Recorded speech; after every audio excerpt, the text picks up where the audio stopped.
think we have a problem in this industry about, like you're like, I want to make $1 million, and $1 million is a lot of money.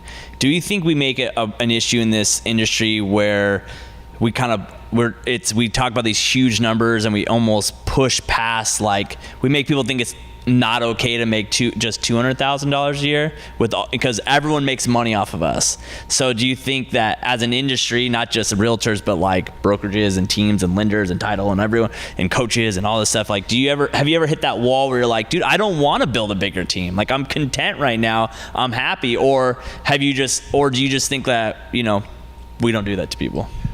I'm a big proponent of that more doesn't have to be more money. Yeah. More can be more time. Yeah. Okay. Right? Like I'm at a point where time is more important to me than money right now. Sure. Like I'm doing everything I can. I've whittled my work week down to 4 days a week. And I'm trying to get down to 3. Like I'm trying to focus more on time than money right now. And I don't think there's anything wrong with that. Cause it's a matter of where your values and there is a certain point where like, this is enough money, right? Like I'm content making this money. I get to live the lifestyle I want, but I don't want to give up lifestyle to make more money. So there's progress can also be working less hours, being more efficient.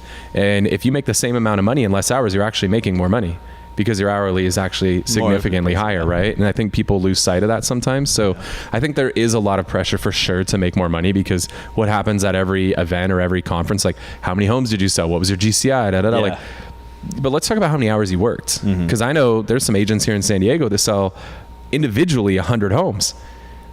But I guarantee you they're working 100 hours a week to do it, right? And like, that's not a lifestyle I personally want.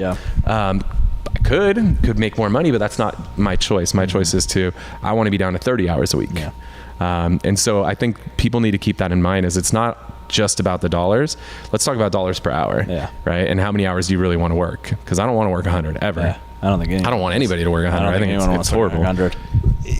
But at the same time, like, well, first off, I love making money. I love winning, and I love exploring. I love being creative, and the fruits of being creative and applying and taking action. So it tends to be. I just don't think people realize is money is the factor of all of it. You can't have this amazing place that you walk into without the money. You can't have all the cool events for your clients without the money. You can't have all those things. I love making money, and I'm happy to declare that. Having said that.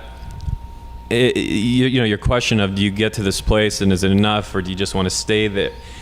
There's moments when that happens. There's moments where, hey, this is good right here. But two factors come into play.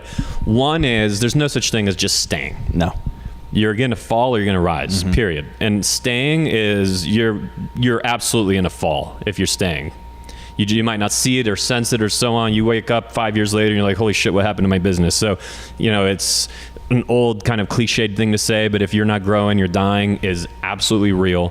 And in fact, that's just real, really, like for you as a human being. The day you stop growing, you literally will die very shortly thereafter. Like you're close to your deathbed. People, I think, they retire and they all their whole life is work, and then they retire and then gone. Did that come out of your mouth? Yeah. Easy. Right? Do you do one of those ventriloquist things where are you throwing your... I thought it was Dan's pants, but...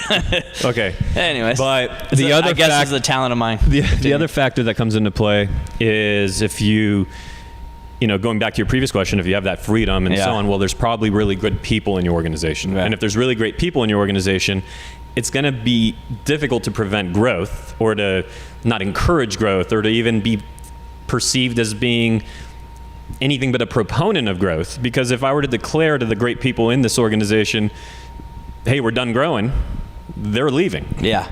Right? So great people want to grow and they'll demand that, and you're going to have to allow for that, and not just allow for that, but create an environment for it purposefully, or you're going to leave the very people that are creating that, right? So it's this wheel. There's almost, it's, I don't know if chicken and egg, factor to it, or if that's the right analogy or not, but you get these two things that are feeding one another.